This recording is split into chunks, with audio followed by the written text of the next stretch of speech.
Welcome to studio in Telugu. ముందుగా headlines. సత్తెనపల్లిలో మంత్రి Ambati media సమావేశం. హోంగార్డు ఆధ్వర్యంలో చలివేంద్రం ఏర్పాటు. వైకాపా కార్యాలయాన్ని ప్రారంభించిన మంత్రి కాకాణి. ఇక డీటెయిల్స్ చూస్తే పశ్చిమ గోదావరి జిల్లా పాలకొల్లు వైసీపీ ఎమ్మెల్యే అభ్యర్థి గూడాల శ్రీహరి గోపాలరావు పట్నంలో 1వ వార్డు నుంచి ఎన్నికల ప్రచారం ప్రారంభించారు. గడప గడపకు వెళ్లి వైసీపీ గుర్తుపై ఓటు వేసి తనను గెలిపించమని ప్రతి ఓటర్ని అభ్యర్థించారు. ఒక్క అవకాశం తనకు ఇమ్మని నియోజకవర్గాన్ని అభివృద్ధి పదంలో నడిపిస్తానని గూడాల గోపి అన్నారు.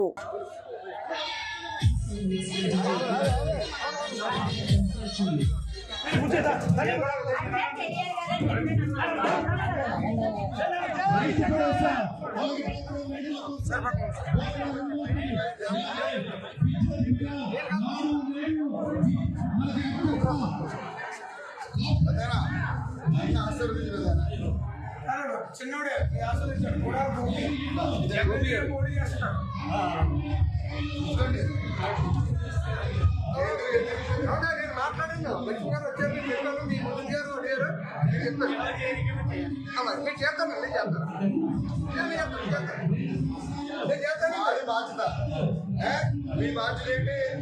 ఓటు వైఎస్ఆర్ కాంగ్రెస్ గుర్తేంటి? మర్చిపోకుండా తర్వాత చెప్పేవాళ్ళు మాట్లాడుకోకుండా పేరు సార్ అది నేను నాకు బాధ్యతమ్మా.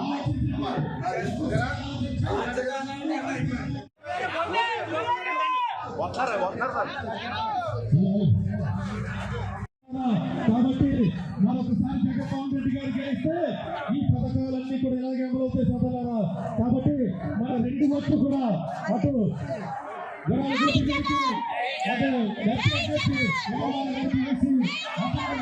ప్రజలు మెచ్చిన నాయకుడు జగనన్న అని రాష్ట్రంలో గతంలో ఎన్నడూ లేని విధంగా అభివృద్ధి సంక్షేమం జరిగిందని రానున్న సార్వత్రిక ఎన్నికల్లో మరోమారు ప్రజలందరూ ఆశీర్వదించి జగనన్నను ముఖ్యమంత్రిని చేసుకుందామని ఆత్మకూరు నియోజకవర్గ శాసనసభ్యులు మేకపాటి విక్రమరెడ్డి అన్నారు. ఏఎస్పేట మండలం చౌట భీమవరం, గుడిపాడు, రంగన్నపాడు, అబ్బాసాహెబ్పేట, కొత్తపల్లి గ్రామాల్లో విజయీభవ యాత్రను నిర్వహించారు. గ్రామానికి విచ్చేసిన ఎమ్మెల్యే మేకపాటికి స్థానిక ప్రజా ప్రతినిధులు, నాయకులు ఘన స్వాగతం పలికారు. ప్రతి ఒక్కరి వద్దకు వెళ్లి ప్రభుత్వం నుంచి వారికి అందిన సంక్షేమ పథకాలను గుర్తు చేస్తూ జగనన్నను ఆశీర్వదించాలని కోరుతూ విజయీభవ యాత్రను కొనసాగించారు. ఈ సందర్భంగా ఎమ్మెల్యే మేకపాటి విక్రమరెడ్డి మాట్లాడారు.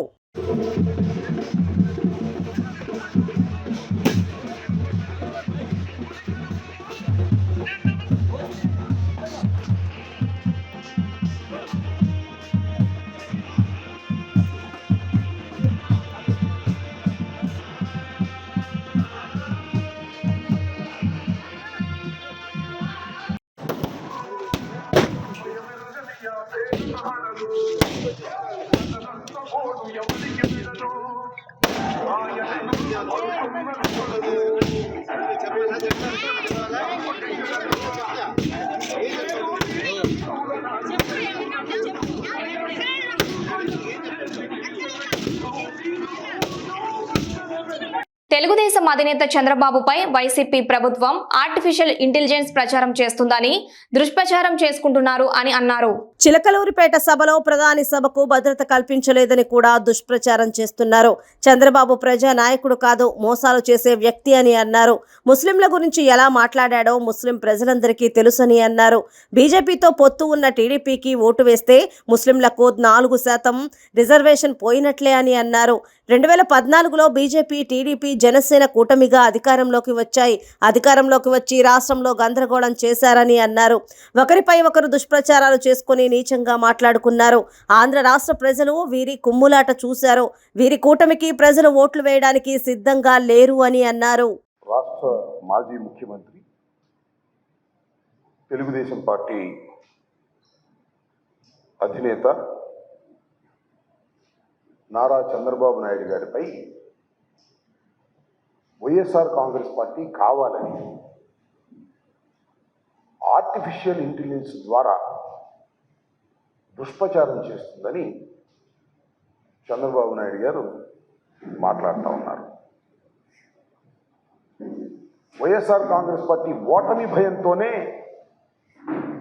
ఈ రకమైనటువంటి దుష్ప్రచారాన్ని వైఎస్ఆర్ కాంగ్రెస్ పార్టీ చేస్తుందనేటువంటి మాట నారా చంద్రబాబు నాయుడు గారు పదే పదే మాట్లాడుతూ ఉన్నారు. ఇంకా రెండో అంశం ఏంటంటే, సాక్షాత్తు ప్రధానమంత్రి వచ్చి ఆంధ్రప్రదేశ్లో చిలకలూరిపేటలో మీటింగ్ పెడితే కనీసమైన భద్రత కూడా కల్పించలేకపోయింది ప్రభుత్వం, పోలీసు యంత్రాంగం అనేటువంటి ఒక దుష్ప్రచారాన్ని ప్రారంభించారు. చంద్రబాబు నాయుడు గారి మీద ప్రత్యేకంగా ఈ రాష్ట్రంలో, ఈ దేశంలో దుష్ప్రచారం చేయాలా? లేదు ఆర్టిఫిషియల్ ఇంటెలిజెన్స్ ద్వారా దుష్ప్రచారం చేయాలా? భారతదేశ రాజకీయాల్లో నారా చంద్రబాబు నాయుడు గారంత అనైతికమైన రాజకీయవేత్త ఎవ్వరూ లేరు. అంతేకాకుండా ఈజ్ ఎ మ్యానిపులేటర్, ప్రజానాయకుడు కాదు. అనేక మోసాలు చేసి అధికారాన్ని నిలబెట్టుకోవడానికి ప్రయత్నం చేసేటటువంటి ఒక నీచమైన మనస్తత్వం కలిగినటువంటి వ్యక్తి అనేది చాలా స్పష్టంగా ఎస్టాబ్లిష్ అయిపోయినటువంటి ఫ్యాక్ట్. ఆయన మీద మన ఆర్టిఫిషియల్ ఇంటెలిజెన్స్ నాకు అర్థం కాదా? ముస్లింల గురించి ఎప్పుడు ఏ విధంగా మాట్లాడాడో ప్రజలందరికీ గుర్తుంది, ముఖ్యంగా ముస్లింలకు మరింతగా గుర్తుంది. నేను మనవి చేస్తున్నా, ఇవాళ ఈ రాష్ట్రంలో భారతీయ జనతా పార్టీతో పొత్తు పెట్టుకున్నటువంటి సైకిల్కి ఓటు వేస్తే ముస్లింలకు డాక్టర్ వైఎస్ రాజశేఖర రెడ్డి గారు ఏ రాష్ట్రంలోనూ లేనటువంటి 4% రిజర్వేషన్ ఇచ్చారే, ఆ రిజర్వేషన్లు పోయినట్టే. రిజర్వేషన్లు కొనసాగాలి, రాజశేఖర రెడ్డి గారు ఇచ్చినటువంటి రిజర్వేషన్లు అంటే ఫ్యాన్ గుర్తుకు ఓటేయాలి. ఏం చెప్పారు భారతీయ జనతా పార్టీ వారు? తెలంగాణలో ఎన్నికలు జరుగుతున్నప్పుడు అమిత్ షా ఏం మాట్లాడాడు ఒకసారి గుర్తు తెచ్చుకోమని మనవి చేస్తున్నా. ముస్లింల రిజర్వేషన్లు రద్దు చేస్తాం అధికారంలోకి వస్తే అనేటువంటి మాట మాట్లాడారు. ఇవాళ చంద్రబాబు నాయుడు గారికి ఓటు వేస్తే, పొరపాటున అధికారంలోకి వస్తే మొదటిగా చేసేది ముస్లింల రిజర్వేషన్ రద్దు చేయటం. ఇది అవసరమా? ముస్లిం మైనారిటీస్ ఓటు వేయాలా? ఒక్కసారి ఆలోచించుకోమని మనవి చేస్తున్నాం. మేమంటే ఆయన మాట్లాడిన మాటలంటా ఇంతకుముందు మాట్లాడారు చాలా సందర్భాల్లో. భారతీయ జనతా పార్టీకి జగన్మోహన్ రెడ్డి గారికి ఓటు వేస్తే భారతీయ జనతా పార్టీకి ఓటు వేసినట్టు పోయినసారి అని మాట్లాడినటువంటి సందర్భాలు మనం చూస్తున్నాం. దీనికి ఆర్టిఫిషియల్ ఇంటెలిజెన్స్ చెప్పాల్సిన అవసరం ఉంది. వాస్తవాలు కదా, ప్రజలు గుర్తుపెట్టుకోలేదా, ప్రజలు చూడటం లేదా అని అడుగుతా ఉన్నా. అసలు నేను తెలియగలుగుతానండి, మీరు 2014లో ఇదే కూటమి, ఈ ముగ్గురే కలిసి ఒక కూటమిగా ఏర్పడ్డారు. ఎన్డీఏ అధికారంలోకి వచ్చింది, మీరు కూడా ఇక్కడ అధికారంలోకి వచ్చారు. మీరు అధికారంలోకి తీసుకొచ్చిన పాపానికి ఆంధ్ర రాష్ట్రాన్ని ఎంత గందరగోళం చేశారో ఒక్కసారి ఆలోచించుకోమని మనం చేస్తున్నాం.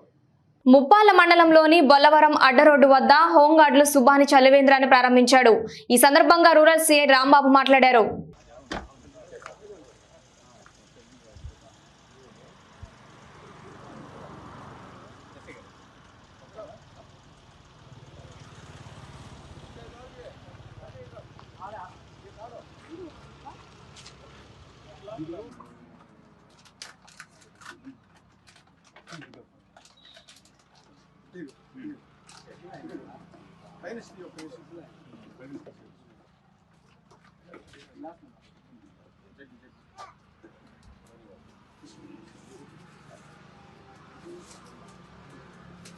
బొప్పిడిలో జరిగిన ప్రజాగలం సభ జన ప్రభంజనంలా చారిత్రాత్మకమైన సభలా జరిగింది.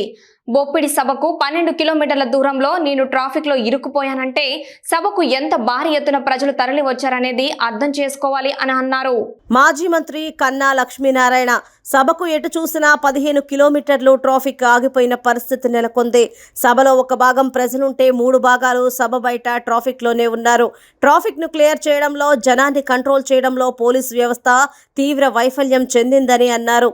పోలీసు వ్యవస్థ కావాలనే ట్రాఫిక్ సమస్యను సృష్టించారు. ఓటమి భయంతో తట్టుకోలేక వైసీపీ నాయకులు పిచ్చి పిచ్చిగా మాట్లాడుతున్నారని అన్నారు.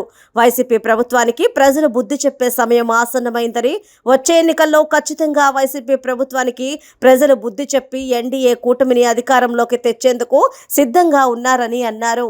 17వ తారీఖున బొప్పూడిలో జరిగినటువంటి మహాసభ, అది ఒక జన ప్రభంజనం లాగా జరిగింది. ఒక చారిత్రాత్మకమైనటువంటి సభలాగా జరిగింది. ప్రధానమంత్రి నరేంద్ర మోదీ గారు, తెలుగుదేశం పార్టీ జాతీయ అధ్యక్షులు నారా చంద్రబాబు నాయుడు గారు, జనసేన అధ్యక్షుడు పవన్ కళ్యాణ్ గారు, నారా లోకేష్ గారు మరి ఆ సభలో పార్టిసిపేట్ చేయటం, అసలు ఆ ఏరియా మొత్తం కూడా నేనైతే 15 కిలోమీటర్ల దూరంలో బొప్పుడికి ట్రాఫిక్లో ఇరుక్కుపోయాను. ప్రధానమంత్రి గారి సియాఫ్లో నేను ఉన్నాను. అక్కడికి చేరుకోగలను లేదు అనేటువంటి ఒక భయం నాలో పట్టుకుంది. 15 కిలోమీటర్లు కూడా ఎటు చూసినా కూడా 15 కిలోమీటర్ల ట్రాఫిక్ ఆగిపోయింది. గ్రౌండ్లో ఉన్న జనం ఒక భాగమే ఉన్నారు, 3 భాగాల జనం బయటే ఉన్నారు. పోలీసు తీవ్రంగా వైఫల్యం చెందింది. మీటింగ్ ప్లేస్కి సరిగ్గా జనాన్ని చేరనీయకుండా మధ్యలోనే ఆపేసి కిలోమీటర్ల లెక్క ట్రాఫిక్ జామ్, కావాలని ట్రాఫిక్ జామ్ సృష్టించినటువంటి పరిస్థితి. మరి కొంతమంది వైసీపీ నాయకులు ఓటమి భయంతో తట్టుకోలేక పిచ్చి పిచ్చిగా మాట్లాడుతున్నటువంటి పరిస్థితి ఉంది. వీళ్ళకి బుద్ధి చెప్పడానికి ఎంతో సమయం లేదు, ఎన్నికల్లో ఉన్నాము. ఖచ్చితంగా ప్రజలు మీకు బుద్ధి చెప్పి ఎన్డీఏ కూటమిని అధికారంలోకి తీసుకొస్తారని చెప్పేసి నేను ఈ సందర్భంగా చెప్తా ఉన్నాను. పుష్ప 2 చిత్రంలో నటిస్తున్న ప్రముఖ హీరో అల్లు అర్జున్, హీరోయిన్ రష్మిక మందన చిత్రంలో 250 మంది జూనియర్ ఆర్టిస్టులు పాల్గొన్నారు. యాగంటి చుట్టుపక్కల గ్రామాలకు చెందిన 100 మంది మహిళలకు చిత్రంలో అవకాశం కల్పించిన సినిమా బృందం. చిత్రం సన్నివేశంలో భాగంగా హీరో అల్లు అర్జున్ తల్లిగా గార్లపాటి కల్పలత, హీరోయిన్ రష్మిక మందనతో కలిసి యాగంటిలోని గుహలో ఉన్న వెంకటేశ్వర స్వామికి బంగారు కిరీటం బహుకరించిన సన్నివేశం చిత్రీకరించిన చిత్ర బృందం. యాగంటి పుష్ప 2 చిత్రాన్ని చూడటానికి చుట్టుపక్కల గ్రామాల నుంచి తరలివచ్చిన జనం. నెల్లూరు జిల్లా ఆత్మకూరు నియోజకవర్గంలోని ఏఎస్పేట మండలంలో చోట భీమవరం, గుడిపాడు, కొత్తపల్లి, అబ్బాస్ సాహెబ్పేట, రంగన్నపాడు తదితర గ్రామాల్లో పేద బడుగు బలహీన వర్గాల ప్రజలతో నూతన ఉత్సాహంతో యువకులు, మహిళల చేరింతల నడుమ మళ్లీ రావాలి జగన్ అనే నినాదంతో ఊరంతా గోల చేస్తూ విజయోత్సవ ర్యాలీ ఘనంగా జరిగింది. ఈ సభను ఉద్దేశించి ఎమ్మెల్యే విక్రమ్ రెడ్డి మాట్లాడారు. మన టీడీపీ హయాంలో ఈ ప్రాంతానికి వచ్చింది 2 కోట్లు. కానీ ఈ 5 సంవత్సరాల్లో మీ అందరికి వచ్చింది 24 కోట్లని మీరందరూ గమనించాలని చెప్పేసి మీ అందరినీ కోరుకుంటున్నాను. అదే కాకుండా మన గడప గడప కార్యక్రమం వచ్చినప్పుడు మీ నాయకులందరూ కొన్ని చెప్పడం జరిగింది విశేషాలు. ఈ గ్రామంలో రెవెన్యూ సమస్యలు ఎక్కువ ఉన్నాయండి. రెవెన్యూ సమస్యలు ఎక్కువ ఉండి చాలా మంది రైతులు ఇబ్బందులు పడుతున్నారని చెప్పేసి చెప్పడం జరిగింది. అందుకు దానికి చర్యలు తీసుకొని ఈ ఒక్క సంవత్సరంలోనే చుక్కల భూమి దాదాపు 100 సంవత్సరాల నుంచి ఇబ్బంది పడే రైతులందరికీ మంచి వార్తిస్తూ దాదాపు 42 మందికి 210 ఎకరాలు మళ్ళీ వాళ్ళ చేతిలో పెట్టడం జరిగింది. 42 మందికి 210 ఎకరాలు చేతిలో పెట్టడం జరిగింది. ఇంకా కొన్ని మిగిలిపోయి ఉన్నాయి, 10-15 ఎకరాల దాకా. అవి కూడా చర్యలు తీసుకొని తొందరగానే చేసేస్తాం. అదే కాకుండా అసైన్మెంట్ ల్యాండ్ దాదాపు 7 మందికి 12 ఎకరాలు చేస్తాం. సర్వీస్ ఇనాంలో 12 మందికి 15 ఎకరాలు ఇవ్వడం జరిగింది. సాదా బైనాము దాదాపు 20 మంది కట్టి 42 ఎకరాలు మళ్ళీ వాళ్ళకి ఇవ్వడం జరిగింది. నోషనల్ ఖాతా ఎన్నో మందికి ఇబ్బందిగా ఉంటే ముఖ్యంగా పట్టా ల్యాండ్కి అయితే ఫస్ట్ క్లియర్ చేసి దాదాపు 93 మందికి 93 ఎకరాలు ఇవ్వడం జరిగింది. ఇంకా అసైన్మెంట్ ల్యాండ్ అయితే కేసు బై కేసు చేసుకుంటూ పోతా ఉన్నాం. ఇదే కాకుండా అసైన్మెంట్ ఫ్రీ హోల్డ్ అంటే ప్రభుత్వం ఇచ్చిన అసైన్మెంట్ ల్యాండ్ ముందు ఓన్లీ సాగు చేసుకునే హక్కు ఇచ్చారు మన ప్రభుత్వం. అట్లాంటిది ఇప్పుడు 20 సంవత్సరాలు దాటితే మళ్ళీ వాళ్ళకి ఒక ఆస్తిగా తయారయ్యేటట్టు మన ప్రభుత్వం పరిస్థితి ఒక లా ఎనాక్ట్ చేసింది. కాబట్టి దాదాపు 33 మందికి 68 ఎకరాలు. పొదలకూరులో వైఎస్ఆర్ కాంగ్రెస్ పార్టీ ఎన్నికల ప్రచార కార్యాలయాన్ని రాష్ట్ర వ్యవసాయ శాఖ మంత్రి కాకాని గోవర్ధన్ రెడ్డి ప్రారంభించారు. ఈ సందర్భంగా ఆయన మాట్లాడారు. మోడీ చంద్రబాబు నాయుడు విమర్శించాడు, పవన్ కళ్యాణ్ లోకేష్ చంద్రబాబు నాయుడు అందు చూస్తామన్నాడు. ఇవన్నీ జరిగిపోయాయి. ఇదంతా గతం. 2019 ముందు జరిగినటువంటి సీన్. 2014లో ఒకటయ్యారు, 2019 విడిపోయారు. మరలా ఈరోజు జగన్మోహన్ రెడ్డి గారు బలమైనటువంటి శక్తిగా అవతరించాడు కాబట్టి జగన్మోహన్ రెడ్డి గారిని దీటుగా సమాధానం చెప్పలేము, గెలవలేము అనేటువంటి లక్ష్యంతో మరలా ముగ్గురు కూటమిగా ఏర్పడి 2014లో ఏదైతే జరిగిందో అదే మరలా తిరిగి ఆంధ్ర రాష్ట్రంలో పునరావృతం అవుతుంది. 2024 ఎన్నికల్లో ముగ్గురు కలిసి జరుగుతారు. జగన్మోహన్ రెడ్డి గారు స్పష్టంగా ఒక మాట చెప్పాడు, మాది సెక్యులర్ పార్టీ, మతతత్వ పార్టీలతో మాకు పొత్తు ఉండదు, మతతత్వ పార్టీలను మేము విశ్వసించము, ఏదైనా సరే రాష్ట్ర ప్రయోజనాల కోసం కేంద్రంలో ఉన్నటువంటి ప్రభుత్వాన్ని అనుసరించి మాకు ఇష్టమైనటువంటి పనులు, రాష్ట్రానికి అభివృద్ధి కలిగేటువంటి పనులు, ఈ దేశ ప్రజలకు సంబంధించి తీసుకునేటువంటి నిర్ణయాలని మేము ఏదైనా వాటికి సంబంధించి మద్దతు ఇస్తామేమో కానీ రాష్ట్ర ప్రజల ప్రయోజనాలని పణంగా పెట్టి ఏ రోజు కూడా చేయమనేటువంటి మాట ఈ రోజు మాట్లాడారు. సాక్షాత్తు ప్రధానమంత్రి నరేంద్ర మోడీ సమక్షంలో జరిగినటువంటి బహిరంగ సభలో జగన్మోహన్ రెడ్డి గారు స్పష్టం చేయడం జరిగింది. రాష్ట్ర ప్రయోజనాలు నాకు ముఖ్యం, నాకు ఇతర ప్రయోజనాలు పార్టీ అవసరం లేదని చెప్పి ఆయన స్పష్టంగా ఆంధ్ర రాష్ట్రంలో జరిగినటువంటి ఒక సమావేశంలో బహిరంగ సభలో ప్రధానమంత్రి సమక్షంలోనే చెప్పడం జరిగింది. అది జగన్మోహన్ రెడ్డి గారికి ఉన్నటువంటి కమిట్మెంట్. వీళ్ళకి అధికారంలోకి రావాలనేటువంటి ఆలోచన తప్ప ఒక సిద్ధాంతం లేదు, ఒక నీతి లేదు, ఒక నిజాయితీ లేదు. మొన్నటి వరకు ముస్లింలకు సంబంధించినటువంటి రిజర్వేషన్ ఎత్తేస్తామన్నారు, ముస్లింల రిజర్వేషన్ ఉండదన్నారు. నేషనల్ అమెండ్మెంట్ యాక్ట్ ని ఎవరు ఏమైనా సరే మేము దాని ప్రకారం వెళ్తామన్నారు. అటువంటి మతతత్వ పార్టీలతో పొత్తు పెట్టుకోవడానికి చంద్రబాబు సిద్ధపడ్డాడు అంటేనే చంద్రబాబు ఈ రాష్ట్రంలో ఎంత బలహీనంగా ఉన్నాడు అనేటువంటిది ప్రత్యేకంగా చెప్పాల్సిన పని లేదు. రాష్ట్రంలో ప్రతి ఒక్కరూ ఆలోచన చేయాల్సినటువంటి సమయం. 2014 ఎన్నికలకు ముందు ఇచ్చినటువంటి హామీల మేర చంద్రబాబు నాయుడు ఏమాత్రం సంక్షేమ కార్యక్రమాలు ప్రజలకు అందించాడు. 2019 ఎన్నికలకు ముందు జగన్మోహన్ రెడ్డి గారు ప్రకటించినటువంటి చేసుకోవాల్సినటువంటి సమయం. ఎందుకంటే 2014లో చెప్పాడు, మోసం చేశాడు. 2019లో జగన్మోహన్ రెడ్డి గారు చెప్పాడు, చెప్పింది చెప్పినట్టుగా అమలు చేశాడు. మరలా 2024లో చంద్రబాబు ఇస్తాడు, మరలా మోసం చేస్తాడు. కాబట్టి ఏదో ఇంత పెద్ద ఎత్తులు చెప్పి, అతిగా చెప్పి, వాటిని కొద్దిగా కూడా ఇవ్వకుండా మోసం చేసినటువంటి చంద్రబాబు నాయుడు కోటేద్దామా, చెప్పినట్టుగా అమలు చేసినటువంటి జగన్మోహన్ రెడ్డి గారి కోటేద్దామా అనేటువంటిది ప్రజలు విజ్ఞతతో ఆలోచన చేసి నిర్ణయం తీసుకోవాల్సినటువంటి సమయం ఆసన్నమైందని చెప్పి ఈ సందర్భంగా తెలియజేస్తున్నాం. అందులో భాగంగా రేపు మే 13వ తేదీ జరిగేటువంటి ఎన్నికల్లో ప్రతి ఒక్కరూ ఆలోచన చేసి ఈరోజు వైఎస్ఆర్ కాంగ్రెస్ పార్టీకి అండగా నిలిచి జగన్మోహన్ రెడ్డి గారికి ఆశీస్సులు అందించడానికి రాష్ట్ర ప్రజలు సిద్ధంగా ఉన్నారు. సిద్ధం సభలు జరిగాయి. కనీవిని ఎరుగని రీతిలో 4 ప్రాంతాల్లో జరిగితే బ్రహ్మాండంగా జరిగింది.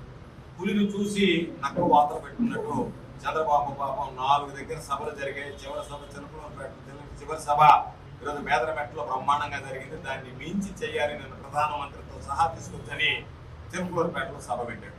చిరుకూరుపేటలో సభ పెడితే వచ్చినటువంటి జనం చూసాం, స్పందన చూసాం. ఆ రోజు సిద్ధం సభ ఒక్క జోన్, అంటే రాష్ట్రం అంతా కలిపి కాదు, రాష్ట్రంలో 4 సభలు పెడితే జోన్ 4 కింద చేసినటువంటి, జోన్ 3 కింద చేసినటువంటి సభకి ఎంతమంది జనం వచ్చారు. ఈరోజు చంద్రబాబు నాయుడు రాష్ట్ర వ్యాప్తంగా ఏర్పాటు చేసినటువంటి సమావేశానికి ప్రధానమంత్రితో సహా తీసుకొస్తే ఎంతమంది వచ్చారనేటువంటిది మొన్న జరిగినటువంటి సమావేశం. అక్కడి నుంచి చంద్రబాబు నాయుడు ఫ్రస్ట్రేషన్లోకి వెళ్ళి మాటలు దూకుడు ఎక్కువయ్యాయి. చివరికి మీరు పెట్టేటువంటి అభ్యంతరకర పోస్టులు తొలగించండి అని చెప్పి ఎన్నికల కమిషన్ కూడా ఈ రాష్ట్రంలో తెలుగుదేశం పార్టీకి చివాట్లు పెట్టేటువంటి దుస్థితి దాల్చింది. ఈరోజు అటువంటి పరిస్థితుల్లో మేము అనేక సందర్భాలు చెప్పాము. టీడీపీ, జనసేన, బీజేపీ పార్టీల ఉమ్మడి అభ్యర్థి నెలవల విజయశ్రీ ప్రచార కార్యక్రమం నాయుడుపేట మండలం చిలమత్తూరు కాపులూరులో తెలుగుదేశం పార్టీ నాయుడుపేట మండల అధ్యక్షుడు కామారెడ్డి అశోక్ రెడ్డి ఆధ్వర్యంలో నెలవల విజయశ్రీ ఇంటింటికి తిరిగి కరపత్రాలను అందజేస్తూ అమ్మా నీ బిడ్డగా నన్ను ఆశీర్వదించు, సైకిల్ గుర్తుకు ఓటేయాలని ఆమెను కోరారు. తిరుపతి పార్లమెంటు ఆర్గనైజింగ్ సెక్రటరీ దార్ల రాజేంద్ర మాట్లాడుతూ యువతకు ఉద్యోగ అవకాశాలు రావాలన్నా, బడుగు బలహీన వర్గాలు అభివృద్ధి చెందాలన్నా, రైతులు బాగుపడాలన్నా మనకు ఖచ్చితంగా నారా చంద్రబాబు నాయుడుని ముఖ్యమంత్రిని చేసుకోవడం అవసరమని అన్నారు. తెలుగు యువత జిల్లా ఉపాధ్యక్షుడు అవధానం సుధీర్ మాట్లాడారు. ఈ రాష్ట్రంలో చూస్తున్న ఈ రాష్ట్రం పరిపాలనని ఈ 5 ఏళ్ళు మనం చూసాం. మనకు రేపు 2024లో తెలుగుదేశం పార్టీ గెలిస్తేనే రాష్ట్ర భవిష్యత్తు, రాష్ట్ర యువతకి భవిష్యత్తు, రాష్ట్ర రైతులకు భవిష్యత్తు, అనేక బడుగు బలహీన వర్గాల వారందరూ కూడా తెలుగుదేశం పార్టీ వస్తేనే మనకు భవిష్యత్తు అని చెప్పి మరొకసారి తెలియజేస్తా ఉన్నాం. తెలుగుదేశం పార్టీ హయాంలో వేసినటువంటి రోడ్లు కానీ, డ్రైనేజ్ కానీ, వీధి దీపాలు కానీ, అదేవిధంగా గ్రామాల్లో ఇతర అభివృద్ధి పథకాలే తప్ప ఈ ప్రభుత్వం ఎటువంటి అభివృద్ధి అనేది చేయలేదని ప్రజలు స్వచ్ఛందంగా ముందుకు వచ్చి వివరిస్తూ నాయకులకు మద్దతు తెలియజేస్తున్నారు. మరి రాబోయే 60 రోజుల్లో ఇదే విధంగా సూలూరుపేట నియోజకవర్గంలో 127 పంచాయతీలు తెలుగుదేశం పార్టీ అభ్యర్థి మరి స్థానిక నాయకులతో తిరిగి కరపత్రాలు పంపిణీ చేసి సూలూరుపేట నియోజకవర్గంలో తెలుగుదేశం పార్టీ అభ్యర్థి విజయం సాధించి ఆంధ్రప్రదేశ్ అసెంబ్లీలో సూలూరుపేట నియోజకవర్గ సమస్యలు ప్రస్తావించి పరిష్కారానికి కృషి చేయాలని తెలియజేసుకుంటూ మరి ఎంతో మంది మధ్యతరగతి కుటుంబీకులు ఎక్కువగా ఉన్నారు. బీసీ సామాజిక వర్గానికి చెందిన వాళ్ళు ఎక్కువగా ఉన్నారు. చిన్న సన్నకారు రైతులు ఎక్కువగా ఉన్నారు. గత 5 సంవత్సరాల నుంచి ఈ వైఎస్ జగన్మోహన్ రెడ్డి గారు ఈ సన్నకారు రైతులకు కానీ, ఈ బీసీలకు కానీ, మరి ఏ విధమైన బీసీ కులస్తులకు కానీ ఏవైనా ఒక ఉపకార వేతనాలు కానీ, ఒక లోన్లు కానీ, లేదా రైతులకు సంబంధించిన పనిముట్లు కానీ ఏదైనా ఇచ్చిన దాఖలాలు ఉన్నాయా? ఒక్కసారి ఇక్కడున్న చిన్నకారు రైతులు అందరూ కూడా ఆదర్శించాలని కూడా మనం చేస్తూ ఉండాలి. 5 సంవత్సరాలు పూర్తి అయిపోయినా ఒక్కరు కూడా ఆర్థిక సహాయం అందించిన దాఖలాలు లేవు. బీసీలకి 56 కార్పొరేషన్లు ఏర్పాటు చేశాడు. 56 కార్పొరేషన్లు అయితే ఏర్పాటు చేశాడు కానీ ఒక్క 1000 రూపాయలు కూడా ఆ కార్పొరేషన్లకి చెల్లించరా. ముదిరాజులకు ఒక కార్పొరేషన్ అన్నాడు, యాదవులకు ఒక కార్పొరేషన్ అన్నాడు, కుమ్మరులకు ఒక కార్పొరేషన్ అన్నాడు, వడ్రింగ్ పనిచేసే వాళ్ళకు ఒక కార్పొరేషన్ అన్నాడు. ఆ విధంగా మాకు కూడా తెలియదు, మేము ఎవరికి చదువుకున్నా ఇన్ని కులాలు ఉంటాయా బీసీలు అని చెప్పని ఆయన అన్ని బయట తీసి ఇన్ని కులాలు ఉన్నాయా, వీళ్ళకందరూ కార్పొరేషన్లు ఇస్తున్నాం అందరూ. మెడలో మాత్రం కార్పొరేషన్ చైర్మన్ అని తగిలిచ్చారు, డైరెక్టర్లు ఇచ్చారు కానీ కూర్చోలేదానికి కుర్చీ లేదు, ఆఫీస్ లేదు. ఒక 1000 రూపాయలు ఆర్థిక సహాయం అందించింది లేదు. మరి ఏం చేశారయ్యా ఈ కార్పొరేషన్లు ఏర్పాటు చేసి అంటే ఈ కార్పొరేషన్ల మీద లోన్లు తీసుకుని ఇతర పథకాలకు మళ్ళిచ్చాడే కానీ జగన్మోహన్ రెడ్డి ఆ కార్పొరేషన్ ద్వారా తీసుకున్న లోన్లు ఆ కులాలకు మాత్రం ఏ పరిస్థితుల్లో ఉపయోగించలేదనేది కూడా ఒకసారి మీరందరూ కూడా తెలుసుకోవాలని చెప్పి మనం చేస్తూ ఉంటాం. పశ్చిమ గోదావరి జిల్లా నరసాపురం పార్లమెంట్ అభ్యర్థి గూడూరి ఉమాబాల, నరసాపురం అసెంబ్లీ అభ్యర్థి ముదునూరి ప్రసాద్ రాజు ఎన్నికల ప్రచారానికి శ్రీకారం చుట్టారు. సెంటిమెంట్ గా నర్సాపురం నియోజకవర్గానికి ఈశాన్యంలో ఉన్న గొంది గ్రామంలో 2 ఇంటింటికి వెళ్లి ఓట్లు అభ్యర్థించారు. ఇంతకు ముందు నర్సాపురం పట్టణం నుంచి గొంది గ్రామం వరకు భారీ ర్యాలీ నిర్వహించారు. ఈ సందర్భంగా ఎమ్మెల్యే ముదునూరి ప్రసాద్ రాజు, ఎంపీ అభ్యర్థి గూడూరు ఉమాబాలు మాట్లాడుతూ గత ఎన్నికల్లో ఇచ్చిన ప్రతి హామీని నెరవేర్చిన ఘనత వైసీపీకే దక్కుతుందన్నారు. పరిపాలన ఒక పక్క సంక్షేమాన్ని, ఒక పక్క అభివృద్ధిని అందించి ఈ రాష్ట్రాన్ని 5 సంవత్సరాల్లో ప్రగతి పదంలో తీసుకెళ్లినటువంటి గౌరవ ముఖ్యమంత్రి జగన్మోహన్ రెడ్డి గారు, ఆయన సారథ్యంలో 5 సంవత్సరాల ప్రగతిని వివరిస్తూ ఉన్నాం. మళ్ళీ ఈ 5 సంవత్సరాల ప్రగతి చూసి ఓటేయండి అని అడుగుతూ ఉన్నాం. ఇవాళ 100కి 98 హామీలు అమలు చేసి ప్రతి ఒక్క పేదవాడికి సంక్షేమాన్ని నేరుగా కులమతాలు లేకుండా, పార్టీలు లేకుండా పేదవాడే ధ్యేయంగా, అర్హతే ధ్యేయంగా, ఎక్కడ అవినీతి లేకుండా మంచి పరిపాలన అందించగలిగాం. ఇవాళ ప్రతి గ్రామంలో సంక్షేమంతో పాటు అభివృద్ధిని అందించగలిగాం. ఇవాళ ఓటు అడిగేటువంటి నైతిక హక్కు ఈ ప్రభుత్వంలో ఉన్నటువంటి మాకే దక్కుతుందని మీ ద్వారా తెలియపరచుకుంటూ ఉన్నా. ఎందుకంటే 4 పనులు చేసాం గనక ఇవాళ ప్రజలు నమ్మకాన్ని నిలబెడుతున్నాం గనక మేమే ఓటు అడిగేటువంటి హక్కు ఉందని మేము కోరుతూ ఉన్నాం. ఎందుకనంటే చాలా రాజకీయ పార్టీలని, చాలా మంది ముఖ్యమంత్రిని రాష్ట్ర ప్రజలు చూస్తున్నారు. కానీ ఈ 5 ఏళ్ల చరిత్రలో 2 సంవత్సరాలు కరోనాతో గడిచిపోయిన కనవ 3 సంవత్సరాలు అలుపెరగని కృషితోటి రాష్ట్రాన్ని ప్రగతి పథకంలో తీసుకెళ్ళి ఉన్నాం. ప్రతి ఇంటికి సంక్షేమాన్ని నేరుగా అందించున్నాం, అభివృద్ధిని చేసి చూపించున్నాం. ఇవాళ మా పొత్తు ప్రజలతోటని చెప్పి మీ అందరి కుటుంబాలకు లబ్ధి జరిగితే ఓటేయండి అన్నటువంటి నాయకుడిగా జగన్మోహన్ రెడ్డి గారు ఇవాళ ప్రజల ఆశీర్వాదాన్ని చూరగొంటూ ఉన్నాడు. అలాగే మేము కూడా ప్రతి గడపకి టచ్ చేసి మేము ఈ 5 సంవత్సరాలు చేసినటువంటి అభివృద్ధిని చెప్తూ ఉన్నాం. తప్పకుండా ప్రజల ఆశీస్సులు నిండుగా మాకు ఇవ్వాలని కోరుతూ ఉన్నాం. మీ అందరి యొక్క విజ్ఞప్తితో ఆలోచించమని, రేపు ఓటేసేటప్పుడు ఈ ప్రభుత్వ పనితీరు ఎలా ఉంది, గత ప్రభుత్వాల పనితీరు ఎలా ఉంది, ఈ నియోజకవర్గంలో శాసనసభ్యుడిగా పనితీరు ఎలా ఉంది, మీ అందరి యొక్క సంపూర్ణమైనటువంటి సహకారాన్ని అందించమని, మరి మొదటి రోజు ఇక్కడి నుంచి మరి పార్లమెంట్ అభ్యర్థి ఉమాబాల గారు నేను కూడా ఎన్నికల ప్రచారాన్ని కొనసాగిస్తూ ఉన్నాం. మీ అందరి యొక్క ఆశీర్వచనం మరి ఈ ప్రచారంలో ప్రతిరోజు కూడా మీ అందరి యొక్క సహకారము ఉండాలని మీ ద్వారా ఈ రోజున కోరుకుంటూ మీ అందరికీ ప్రత్యేకమైన ధన్యవాదాలు. తెలుగుదేశం పార్టీ అధికారంలోకి రాగానే 43,000 టిట్కో గృహాలను లబ్ధిదారులకు అందజేయడంతో పాటు మరో 43,000 ఇళ్లను కూడా నిర్మించి నిరుపేదల సొంతింటి కలను నెరవేరుస్తానని మాజీ మంత్రి నెల్లూరు సిటీ నియోజకవర్గ ఇన్ఛార్జ్ డాక్టర్ పొంగూరు నారాయణ హామీ ఇచ్చారు. బాబు షూరిటీ భవిష్యత్తుకు గ్యారంటీ కార్యక్రమంలో భాగంగా ఆయన నెల్లూరు నగరం 43వ డివిజన్లో పర్యటించారు. ముందుగా డివిజన్ టీడీపీ నాయకులు, కార్యకర్తలు, స్థానికులు పూల వర్షం కురిపిస్తూ ఘన స్వాగతం పలికి గజమాలతో సత్కరించారు. ఈ సందర్భంగా నారాయణ డివిజన్లోని ప్రతి ఇంటికి వెళ్లి తెలుగుదేశం ప్రభుత్వం హయాంలో జరిగిన అభివృద్ధి, సంక్షేమాన్ని ప్రజలకు తెలియజేశారు. రానున్న ఎన్నికల్లో సైకిల్ గుర్తుకి ఓటు వేసి నన్ను ఎమ్మెల్యేగా, ఎంపీగా వేమిరెడ్డి ప్రభాకర్ రెడ్డిలకు అండగా నిలవాలని ఆయన ప్రజల్ని అభ్యర్థించారు. పర్యటనలో భాగంగా ఆయన టిఫిన్ దుకాణం వద్ద టిఫిన్ చేసి దోశలు పోస్తూ కాసేపు సరదాగా గడిపారు. రోడ్డుపైనే చెత్త దిబ్బలను ఆయన సందర్శించారు. ఇలా రోడ్డుపైన వదిలివేయడం సరికాదని ప్రభుత్వ తీరుపై మండిపడ్డారు. బొగ్గు విక్రయదారుల్ని ఆయన పలకరించి వారి సమస్యలను అడిగి తెలుసుకున్నారు. వ్యాపారం ఎలా సాగుతోందన్నారు. దీంతో వ్యాపారస్తులు ఆయన దృష్టికి పలు సమస్యలను తీసుకువచ్చారు. ఖచ్చితంగా అధికారంలోకి రాగానే బొగ్గు వ్యాపారస్తులకి అండగా నిలుస్తానని హామీ ఇచ్చారు. నెల్లూరులో 42వ డివిజన్లో భవిష్యత్తు గ్యారంటీ కార్యక్రమంలో డోర్ టు డోర్ మొదలుపెట్టడం జరిగింది. ఇప్పుడు కొన్ని వీధులు తిరిగాం. అయితే ఇక్కడ ఈ 42వ డివిజన్లో ఇది ఎప్పుడు అంటే నెల్లూరు అనే యొక్క ఇది స్టార్ట్ అయినప్పుడు యాక్చువల్గా ఇక్కడ ఏర్పడిన ఈ 42, 43 డివిజన్లు, అందువల్ల అప్పుడంతా పంచాయతీలు అయి ఉండేవి. అప్పుడు ఈ లేఅవుట్స్, ఈ సిస్టమ్ అంత ఉండేది కాదు. అందువల్ల ఇక్కడున్న రోడ్లన్నీ చాలా చిన్నవి. అంటే ఇళ్ల మధ్య ఉన్న రోడ్లు తీసుకుంటే 6 అడుగులు, 8 అడుగులు, 4 అడుగులు, కొన్ని దగ్గర 2 అడుగుల రోడ్లు ఉన్నాయి. అయితే ఇక్కడ మెయిన్ ప్రాబ్లం డ్రైనేజ్ ప్రాబ్లం.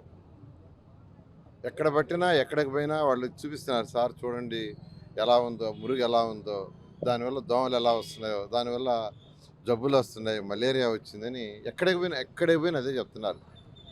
అందుకే అండర్ గ్రౌండ్ సివరేజ్ తెచ్చింది. అండర్ గ్రౌండ్ సివరేజ్ ప్రాజెక్ట్ తీసుకొచ్చింది. అందుకోసం అది 90% అయింది. అండర్ గ్రౌండ్ సివరేజ్ ఏదైతే చేసామో దానికి కనెక్షన్స్ ఇవ్వాలా, ప్రభుత్వం రాగానే చేస్తాం. ఎందుకంటే గతంలో ఈ రోడ్లన్నీ మేము వేసినవే. ముప్పాళ్ల మండలం చాగంటివారిపాలెం గ్రామానికి చెందిన పల్నాడు జిల్లా యోజన విభాగం ప్రధాన కార్యదర్శి గోలమారి వెంకటరామిరెడ్డి జన్మదిన వేడుకలు ఘనంగా జరిగాయి. నియోజకవర్గ కార్యాలయంలో జరిగిన ఈ వేడుకల్లో సత్తెనపల్లి వైసీపీ ఎమ్మెల్యే అభ్యర్థి అంబటి రాంబాబు కేకును కట్ చేయించి వెంకటరామిరెడ్డికి తినిపించి శుభాకాంక్షలు తెలియజేశారు. ఆయనకు శాలువా కప్పి సత్కరించారు. ఈ సందర్భంగా పలువురు వెంకటరామిరెడ్డికి శుభాకాంక్షలు తెలిపారు. భవిష్యత్తులో మరింత ఉన్నత స్థితికి ఎదగాలని వారు ఆకాంక్షించారు.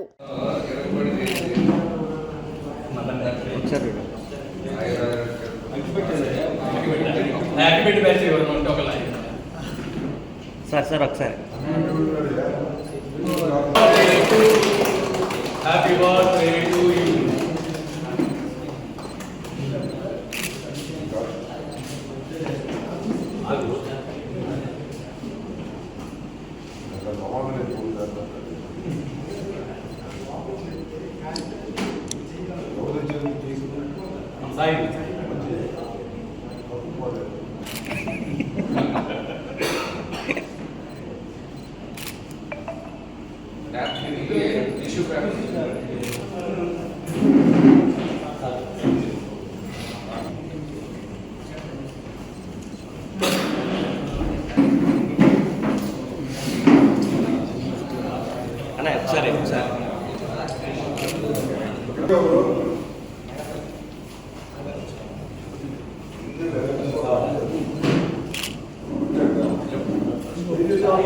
ప్రకాశం జిల్లా ఎర్రగొండపాలెంలో భారీగా గంజాయి మొక్కలు పట్టుకున్నారు. మండలంలోని గంగుపల్లి గ్రామంలో కంది పంటలో సాగు చేస్తున్న గంజాయి మొక్కలను అధికారులు పీకివేశారు. ఆ పొలంపై సెబ్ అధికారులు దాడులు నిర్వహించి సాగు చేసిన రైతును అరెస్ట్ చేశారు.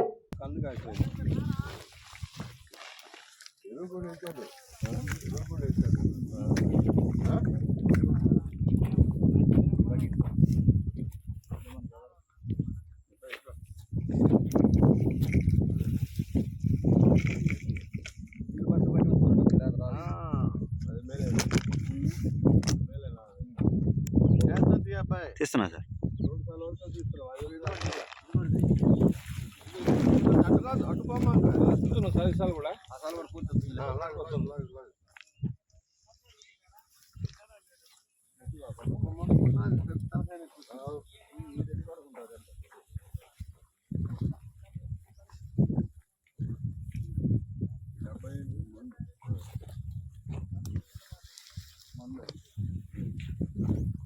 ఫీట్ మొక్కలు కూడా ఉన్నాయి సార్. ఫీట్ కూడా ప్లాంట్ కూడా ఉంది. ఫీట్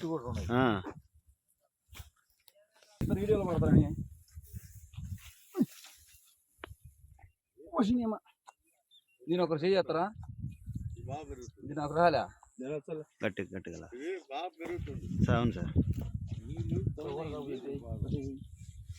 గుంటూరులోని మాజీ మంత్రి నక్కా ఆనందబాబు క్యాంపు కార్యాలయంలో బట్టిబ్రోలు మండలం బట్టిబ్రోలు గ్రామంకు చెందిన 50 కుటుంబాలు వైసీపీ పార్టీ నుండి తెలుగుదేశం పార్టీలో చేరారు. వైసీపీ పార్టీ నుంచి తెలుగుదేశం పార్టీలోకి చేరిన వారిలో వైసీపీ 16వ వార్డు మెంబర్ వంగర వీరయ్య, కొలుసు పోతురాజు, ఆరేపల్లి శంకర్, దామర్ల మోహన్ రావు, దామర్ల నాగరాజు, గుంజా లక్ష్మయ్య, దామర్ల యోగి, గుంజా నాగరాజు, వంగర చిదంబర్రావు, బట్టువాసు, వీరితో పాటు సుమారు 50 కుటుంబాలు తెలుగుదేశం పార్టీ ఆధ్వర్యంలో పనిచేయాలని నిశ్చయించుకుని వైసీపీ పార్టీ నుంచి తెలుగుదేశం పార్టీలో చేరారు. టీడీపీలో చేరిన వారికి మాజీ మంత్రి నక్కా ఆనందబాబు పార్టీ కండువాలు కప్పి పార్టీలోకి ఆహ్వానించారు.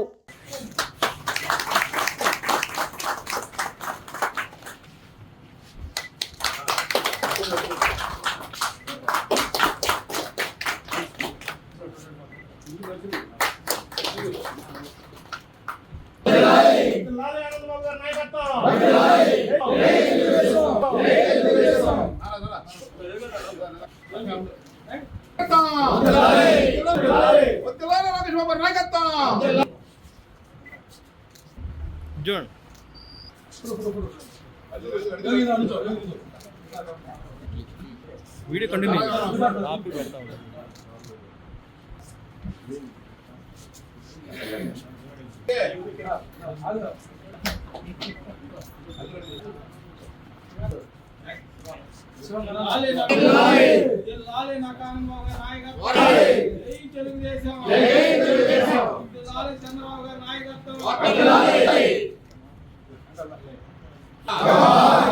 తెలుగుదేశం పార్టీ నాయకత్వం, చంద్రబాబు గారి నాయకత్వం, నాయకత్వం.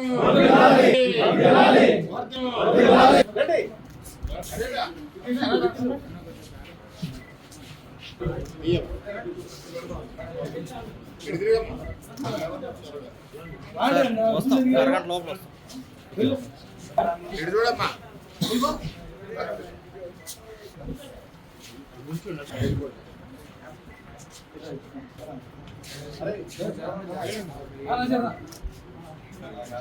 ఆనందబాబు గారి నాయకత్వం, ఆనందబాబు గారి నాయకత్వం.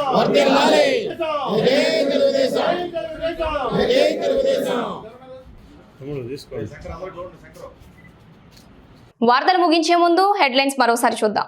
సత్తెనపల్లిలో మంత్రి అంబటి మీడియా సమావేశం. హోంగార్డు ఆధ్వర్యంలో చలివేంద్రం ఏర్పాటు. వైకాపా కార్యాలయాన్ని ప్రారంభించిన మంత్రి కాకాణి. స్టూడియో తెలుగు న్యూస్ ఇంతటితో సమాప్తం. తిరిగి రేపటి బులెటిన్లో మళ్ళీ కలుసుకుందాం. అంతవరకు సెలవు, నమస్కారం.